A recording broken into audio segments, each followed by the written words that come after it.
Como eles anunciaram, a ideia aqui é a gente pautar um pouquinho sobre as questões, reflexões sobre a epistemologia da educação em solos. Quando a gente pensa em epistemologia, claro que a própria epistemologia ela tem um conceito em si e ela já anuncia o que ela se propõe a fazer. Então, a epistemologia é justamente a gente buscar a origem, o conhecimento que está em pauta. Claro que para buscar a origem, então, é uma parte da filosofia que faz uma reflexão crítica sobre esta origem, sobre os termos desta área, sobre os conceitos, os postulados, os enunciados, né, as metodologias, as conclusões, enfim, o que é que originou esta área do conhecimento. Isso que nós estamos chamando.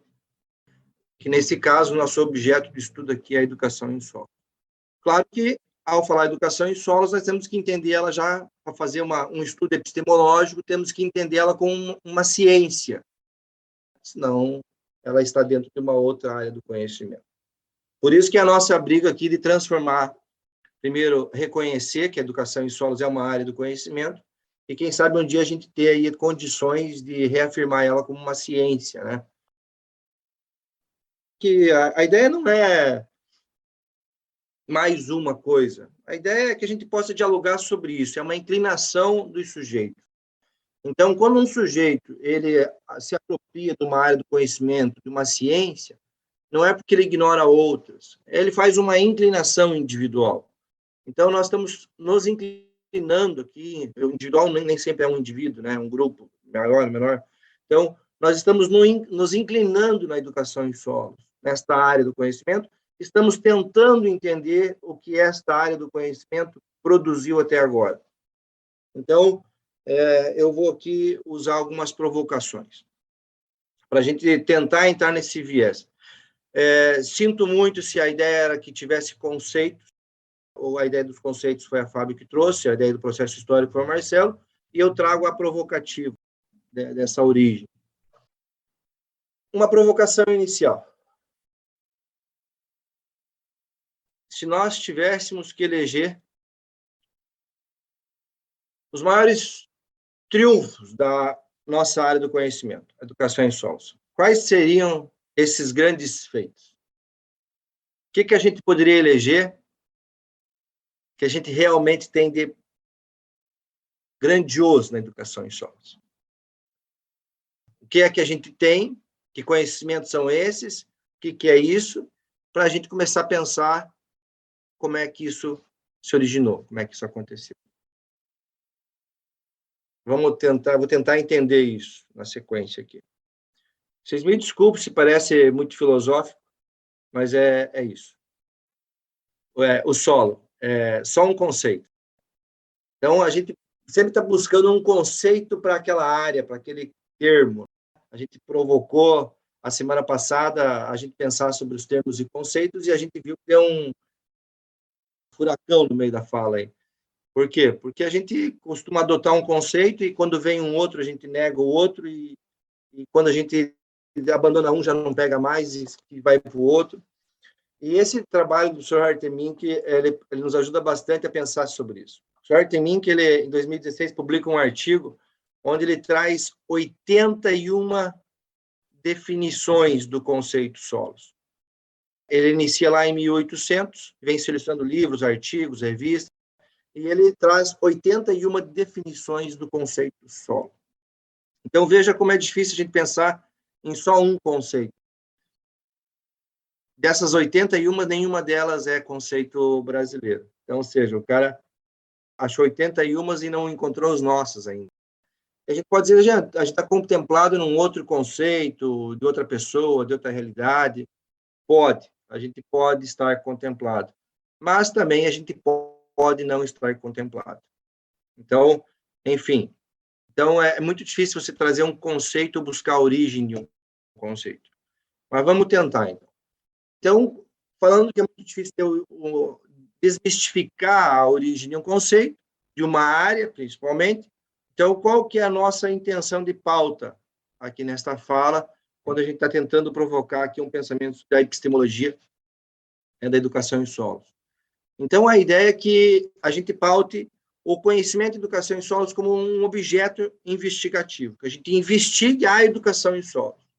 Então, eu não vou entrar na ciência do solo enquanto método investigativo. Vou tentar ficar na educação em solos. Se eu não conseguir, é uma fragilidade do meu pensamento. Então, vamos supor que essa proposição investigativa ela vai nos levar aos termos, a uma revisão dos termos que a gente utiliza para dizer o que é educação em solos, dos conceitos, enfim, dos princípios que edificam as teorias e as leis que a gente está entendendo que formula a educação em solos. Qual que é o objetivo? O objetivo é provocar, mesmo que superficialmente, mesmo que seja para nos negar, mesmo que a nossa fala se coloque num ponto contraditório ao que você está pensando, ao que você veio buscar, e você nos negue. Isso seria a provocação mais superficial que a gente acha que pode fazer. Quando você é negado pelo outro, e o outro diz, não concordo, isso não tem validade, e a discussão acaba. Então, o objetivo é provocar esse entendimento sobre essa referida área, que a gente nos instigue a revisar esse arsenal teórico que a gente utiliza, e que a gente revise as nossas expectativas e as nossas inclinações individuais, como eu já coloquei aqui o meu ponto de vista para a inclinação individual. Então, ainda, a ideia é verificar se temos, né, as próprias formulações até para fazer este estudo. Consegue, à luz de méritos próprios, a gente encontrar fundamentos da educação em solo. Então, ou seja, se isso que nós fizemos, falamos que fizemos, né, e cada um no seu métier, cada um na sua realidade, cada um no seu entendimento, cada um no seu contexto, se isso que nós fazemos, ela nos oferta fundamentos teóricos suficientes para a gente poder dialogar sobre esta área do conhecimento, encontrar suas origens. Tá? A ideia sempre é superar a personalização de cada educador, porque não há como, né, respondendo um dos questionamentos, não há como a gente negar quando o sujeito se diz, eu sou educador em solos, eu faço isso, isso é o que transforma a minha realidade. Pô, é a gente descredibilizar a fala do outro sujeito. Claro que, como vocês vão ver nos meus slides aqui, né, eu entendo que palavras são pregos. Bate e entra. Então, eu tenho menos imagem e tem mais palavras, né? Embora eu sempre gostei das palavras, cada uma delas. Então, sabendo que palavras não são pregos, mas, ao mesmo tempo, não dá para deslegitimar uma outra pessoa, porque ela se sente, né? Então, quando o Jean me perguntava ali, né, quando que a gente sabe, como é que a gente mensura quando o outro faz educação em solos? Eu gosto muito daquela frase, quando eu sinto que já sei.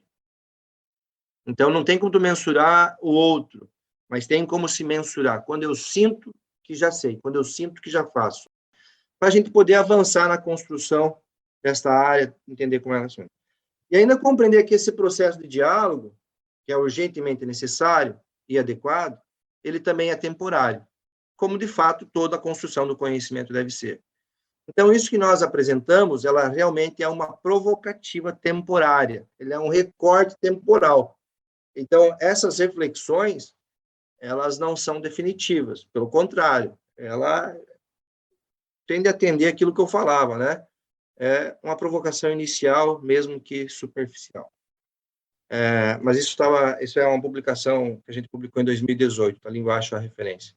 Então, o Marcelo apresenta uma linha cronológica histórica, e a linha cronológica histórica, né, ela nos possibilitou caminhar nesta direção.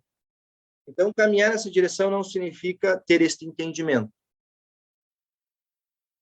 Para isso, a gente precisa pensar, dentro desse processo histórico, cronológico, nos vários movimentos que o Marcelo muito bem colocou, que a gente fez esse levantamento já em várias instâncias, situações,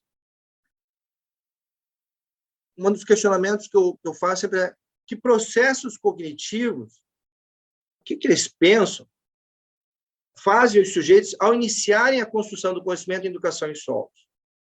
Ao se depararem com terminologias cujo sentido ainda não está definido, e que este termo é utilizado para expressar ou tensionar a construção do conhecimento nesta área. Se esses termos ainda não está muito bem elaborado, né, o conceito, a definição, cada um engravida o termo com o que acha que lhe pertence, é o sentido que cada um vai dando. Mas, ao mesmo tempo, nós estamos tensionando a construção do conhecimento numa determinada área. Me preocupa esse pensar, né? Não me preocupa pelo que o outro pensa, mas esse pensar em mim, né? O que ele está processando? O que está operando cognitivamente? Como que o pensamento dele pensa? E fui tentando entender isso. Então, para entender como esse pensamento pensa, nessa específica provocativa, vou lançar aqui como desafio pensar não somente o que foi na linha cronológica histórica, mas também de como é construído os discursos epistemológicos na educação em solos na atualidade. Então, a ideia não é pensar como foi e nem como é. Mas, como dizia o Monteiro Lobato, né, através de uma fala da Emília, né, a gente não diz só o que a gente viveu, a gente também diz o que a gente quer viver. Então, pode ser que apareça coisa aqui que a gente ainda queira, né, mostrar.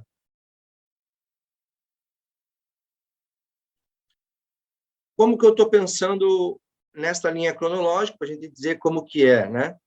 Então, evidentemente que o processo se inicia a partir da vida.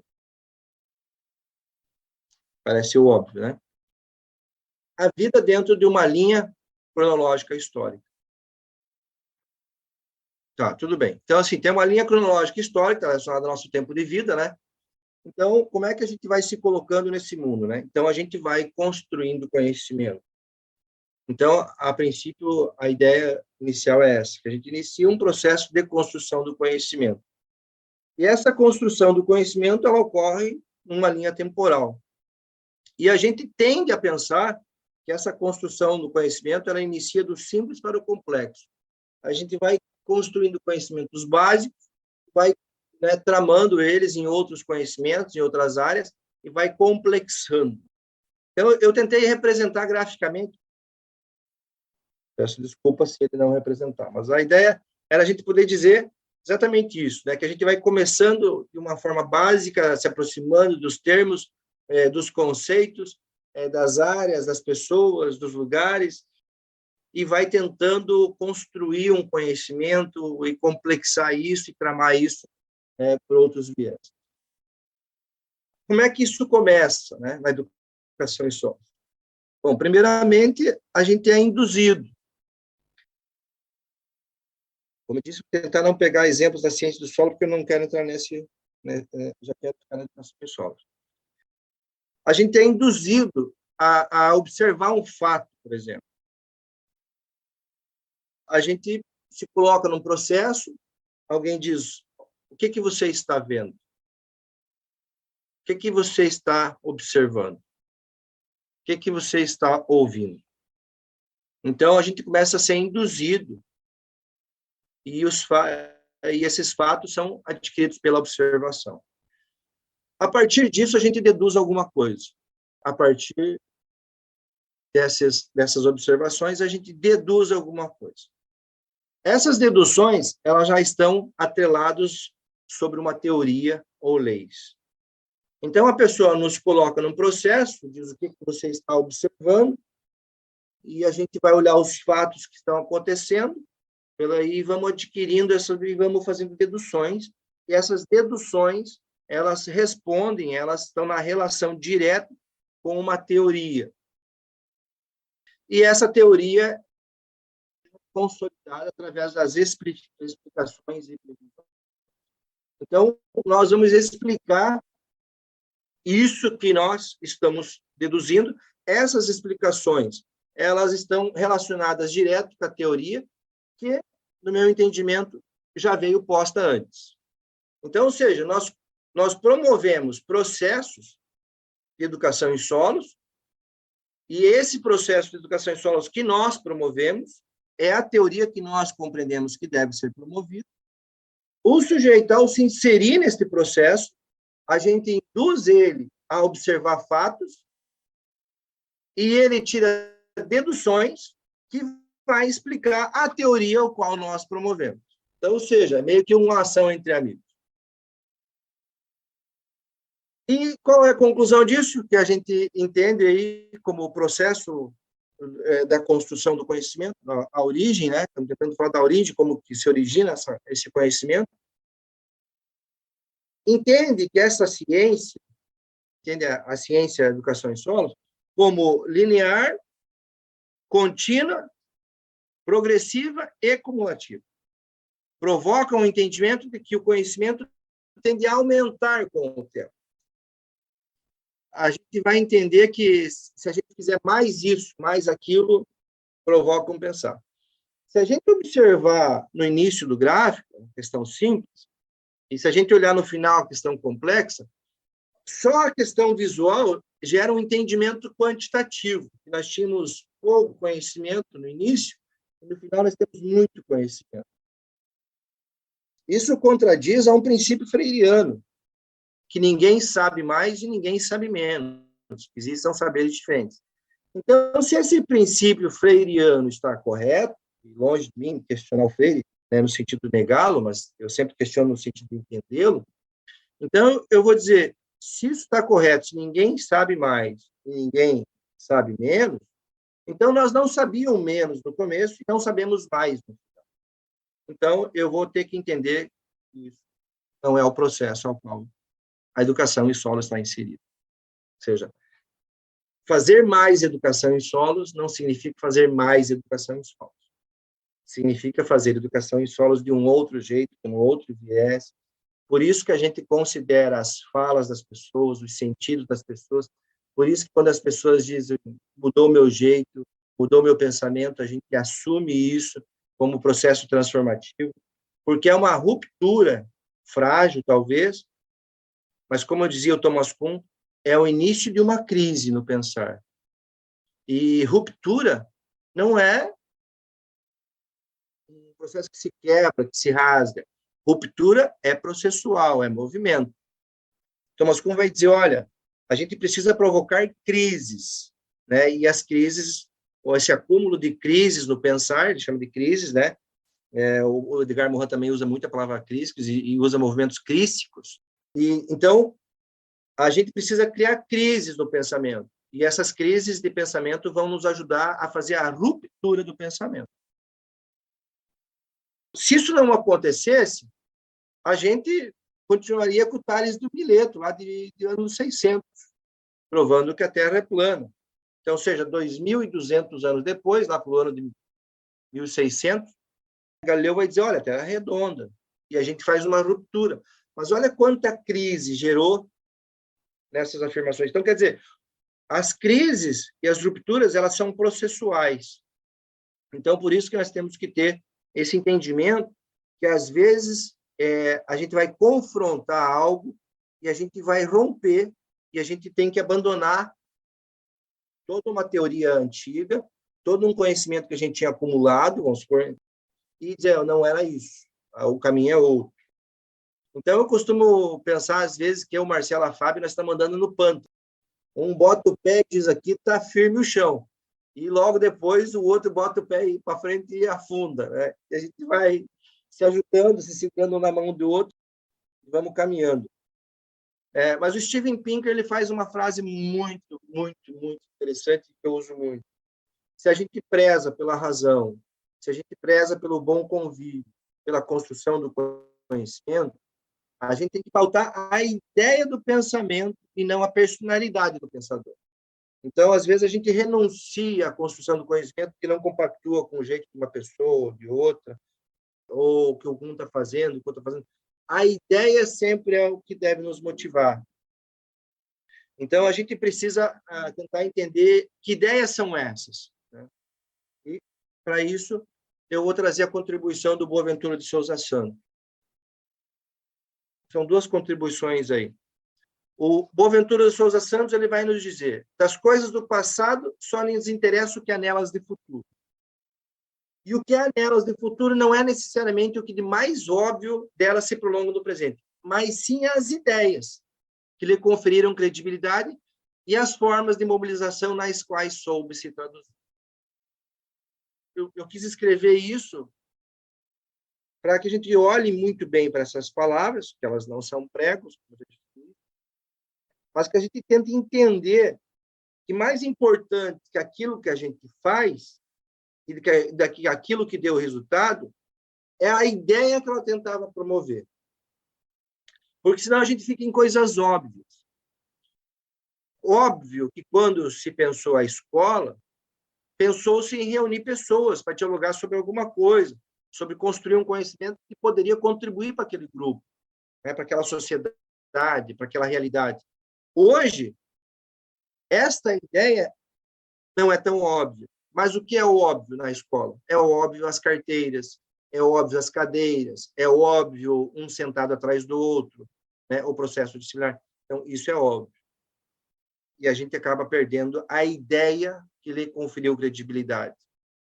A gente acaba perdendo a ideia que se traduziu em alguma ação. E mais uma coisa, a segunda, as rupturas são feitas por nós, dentro do nosso contexto histórico, dentro dos elementos que compõem a nossa sociedade, a nossa cultura, as nossas crenças, as nossas ideologias. Ou seja, é a gente pensando como fazer educação em solos. É a gente promovendo crise naquilo que a gente já faz. É a gente acumulando crises naquilo que a gente faz, que vai fazer com que a gente rompa com aquilo que a gente faz e vai fazer a gente promover uma outra coisa que antes a gente não fazia.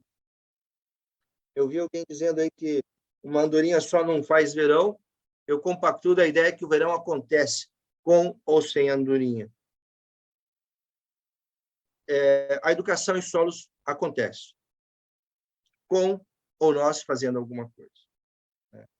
Então, veja, o meu olhar hoje, a minha inclinação individual, ela diz que eu vejo educação em solos acontecendo em todos os lugares. Então, veja, claro que isso são afirmações singulares. As afirmações singulares, elas podem ser negadas, porque é de um único indivíduo, e não ser reconhecidas no coletivo. Então, nós precisamos de afirmações universais, e são assim que as teorias são edificadas, ou seja, quando uma observação de um fato não é isolada, não é de um único sujeito. Então, a gente reúne um grupo, faz algumas observações singulares de cada sujeito, dialoga sobre elas, ressignifica. Essas observações se tornam observações universais, ou seja, todos nós estamos já observando isso. A gente começa a tirar deduções dessas observações.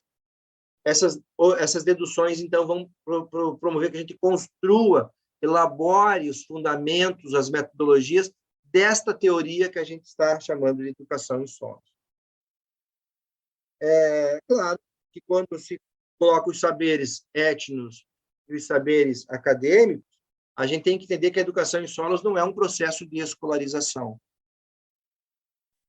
A educação em solos não é, em toda a sua amplitude da palavra, educação não é escolarização. Então, existem os processos escolarizados, que eu chamo de processos institucionais. Mesmo esses processos institucionais, eu entendo família como instituição, eu entendo grupo de amigos como instituição, eu entendo o grupo de agricultores como instituição. Quer dizer, todo mundo que se reúne num grupo, ele tem uma representatividade universal daquele grupo, dentro de um contexto, dentro de um entendimento de mundo. E o sujeito se coloca nesse entendimento de mundo. É por isso que, quando nós falamos em contradições, se isso não está contradizendo aquilo, então, quando a gente chega, por análise e estudo, a uma contradição, nós, educadores, temos que ter sensibilidade e transcender as contradições. Por isso que não é o que o outro faz que não me contempla, que não é o que é.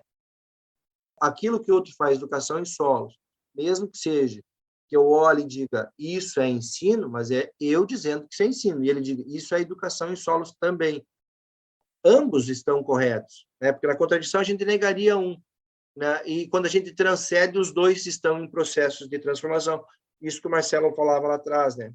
Nós entendemos que é movimento, que é processo, e nós temos que respeitar o tempo de cada um, mesmo que cronológico e mesmo atemporal. Quando a gente diz educação em solos, às vezes eu fico pensando, às vezes talvez o nome chegue antes daquilo que realmente é. Talvez o nome educação em solos chegou antes. Às vezes não. mas a gente agora está buscando pensar o que é isso. Eu quis provocar vocês aí, dizendo como é que a gente constrói isso, ou como é que a gente não constrói. Eu acho que a pedagogia do não objetivo também ajuda, ou seja, eu não sei mais o que eu quero fazer, mas eu também sei muito bem o que eu não vou fazer mais. Né? Então, isso já me abre um leque de possibilidades para o desconhecido ou aquilo que eu não fazia. E vou concluir dizendo que leva-se muito tempo para compreender que, assim como o discurso desvela o conhecimento da educação em solos, o conhecimento da educação em solos também desvela o discurso. Se é o nosso discurso que valida a educação em solos, também é a educação em solos que pauta o nosso discurso. E foi isso que aconteceu. Se a gente procura aprimorar sempre o discurso numa única direção, no sentido cumulativo, tendo que isso é uma pálida vaidade acadêmica, a gente querer dizer que sabe mais sobre alguma coisa. Então, a ideia sempre aqui é transcender. Não que a gente tem que ficar fazendo sempre as mesmas coisas, não que não fazer vale, tudo depende de uma realidade, de um contexto, de um processo.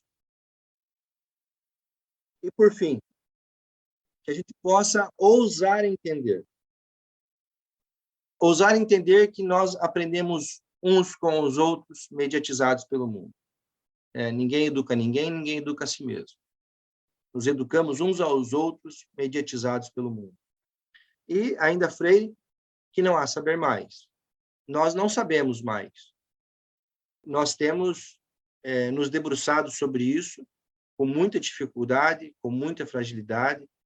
Eu confesso que, quando fiquei incumbido de apresentar as reflexões sobre a epistemologia de educação em solos, eu fiquei pensando, e hoje de manhã eu cheguei a pensar e concluí o meu pensamento dizendo: ainda não estamos prontos para falar disso. Mas, mesmo não estando prontos, estamos aqui compartilhando com vocês as nossas falas. E um bordão popular que eu gosto muito, né, de quem trabalha com a terra, né? De palma a palma a terra muda de jeito. Então, eu acho que, como dizia, né, Antônio Machado, é passo a passo, golpe a golpe. Caminhante não tem caminho, caminho se faz ao andar. E todo caminho que pode ser descrito, que pode ser dito, ele não é um caminho. Então, bem-vindos à Educação em Solos, né, e que a gente possa, passo a passo, ir consolidando essa área, dialogando sobre e nos ressignificando dentro disso. Acho que é isso.